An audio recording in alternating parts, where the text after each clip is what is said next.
ಇವತ್ತು ನಾವೊಂದು ಪಾಪ್ಲೆಟ್ ಫ್ರೈ ಮಾಡುವ. ಮೊದಲು ಒಂದು 12 ಬ್ಯಾಡಗಿ ಮೆಣಸು, ನೆಕ್ಸ್ಟ್ ಸ್ವಲ್ಪ ಕೊತ್ತಂಬರಿ, ಸ್ವಲ್ಪ ಜೀರಿಗೆ, ನೆಕ್ಸ್ಟ್ ಸ್ವಲ್ಪ ಅರಿಶಿನ, ಅದನ್ನು ಗ್ರೈಂಡ್ ಮಾಡಬೇಕು.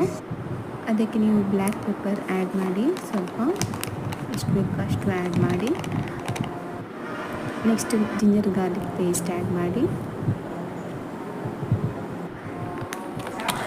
ಅದಕ್ಕೆ ಸ್ವಲ್ಪ ರೈಸ್ ಫ್ಲೋರ್ ಅಕ್ಕಿ ಹಿಟ್ಟನ್ನು ಹಾಕಿ, ಯಾಕಂದರೆ ಥಿಕ್ನೆಸ್ ಬರ್ತದೆ ಅದಕ್ಕೋಸ್ಕರ ಅಕ್ಕಿ ಹಿಟ್ಟು ಹಾಕೋದಕ್ಕೆ.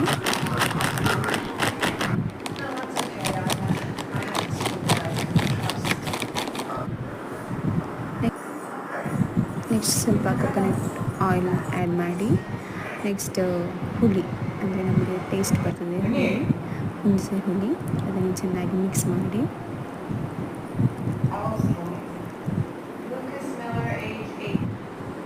ನೆಕ್ಸ್ಟ್ ಆ್ಯಡ್ ಸಾಲ್ಟ್, ಉಪ್ಪು, ಮೈ ಯಾವುದೇ ಒಂದು ಅಡುಗೆಗೂ ಸೊ ಅದಾದ ಬಳಿಕ ಸ್ವಲ್ಪ ನೀರು ಆ್ಯಡ್ ಮಾಡಿ.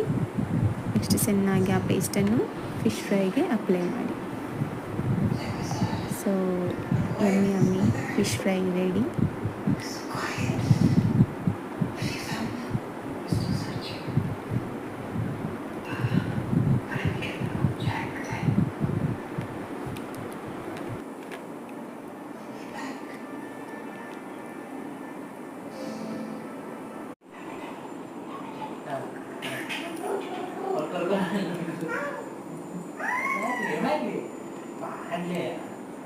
Cari un chiedo